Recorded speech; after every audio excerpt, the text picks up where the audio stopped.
क्या आप जानते हैं, कभी यहूद और नसारा एक दूसरे के दुश्मन थे, लेकिन आज वो एक हो चुके हैं। कैसे, क्यों? ये दुश्मनी दोस्ती में कैसे बदली?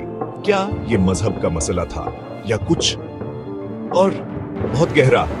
क्यों एक एक करके मुसलमान सल्तनतें तबाह होती गई? अंदलस, अब्बासिया, उस्मानिया, क्या ये सब सिर्फ तारीख है या हमारे लिए सबक भी है?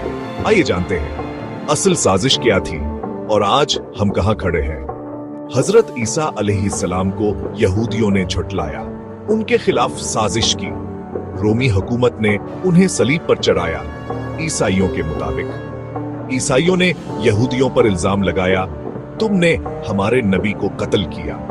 यहूदी यूरोप भर में जलील व ख्वार हुए, उन्हें खुदा के कातिल कहा गया, उन्हें शहरों से निकाला गया, मारा पेटा गया, यहां तक कि स्पेन से भी निकाल दिया गया। लेकिन यहूदियों ने हार नहीं मानी। इनके दिल में एक ख्वाब था, दोबारा दुनिया पर हुकूमत का ख्वाब। फिर इस्लाम तलू हुआ, मक्का से मदीना तक रोशनी फैलने लगी। नबी आखिरुल ज़मान मोहम्मद सल्लल्लाहु अलैहि वसल्लम ने इंसानियत को राह दिखाई। यहूदियों ने इस नबी को तस्लीम नहीं किया। कहा, ये हमारे कबीले से क्यों नहीं? उन्होंने कई साजिशें की, कत्ल की कोशिश, झूठे मुआहदे, फितना फैलाना, लेकिन अल्लाह ने अपने दीन को गालिब रखा। इस्लाम फैलता गया, यहूदी हसद में जलते रहे। तो फिर आई सलीबी जंगे। 1095 में यूरोप से ईसाई लश्कर चले। मकसद बैतुल मुकद्दस को मुसलमानों से छीनना। खून की नदियां बहाई, हजारों मुसलमान शहीद किए गए, यरूशलेम पर कब्जा कर लिया। लेकिन अल्लाह ने सलाहुद्दीन अय्यूबी जैसे मुजाहिद को भेजा, जिन्होंने बैतुल मुकद्दस को आजाद कराया और दुनिया को दिखाया इस्लामी गैरत क्या होती है। सलीबी जंगों से सबक मिल चुका था, इस्लामी ताकत को जोर से नहीं, चालाकी से तोड़ो।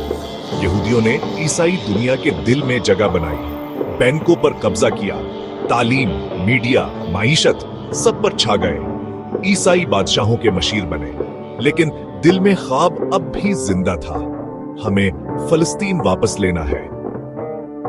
फिर साजिश का अगला मरहला आया। खिलाफत उस्मानिया कमजोर की गई, तुर्कों के दिल में कौम परस्ती डाली गई, अरबों को खिलाफत से मुतनफर किया गया। लॉरेंस ऑफ अरेबिया जैसे एजेंट इस्तेमाल किए गए, मुस्तफा कमाल अतातुर्क जैसे सेकुलर हुक्मरान लाए गए और 1924 में खिलाफत खत्म हो गई। पूरी उम्मत को बेसहारा कर दिया गया। 1948 में इसराइल का कयाम अमल में लाया गया, फिलिस्तीन छीन लिया गया।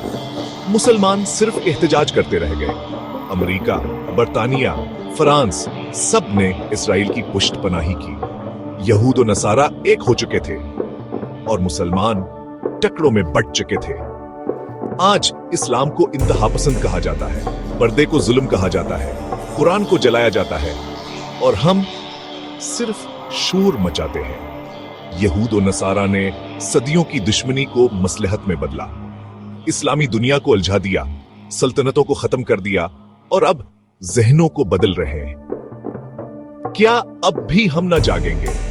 क्या अब भी हम तकसीम रहेंगे? कुरान कहता है, यहूद और नसारा तुमसे कभी राजी ना होंगे जब तक तुम उनके तरीके पर ना चलो। तो फैसला हमारे हाथ में है। क्या हम होश में आएंगे या तारीख खुद को दोहराती रहेगी? अगर आपको ये वीडियो पसंद आई हो तो लाइक करें, सब्सक्राइब करें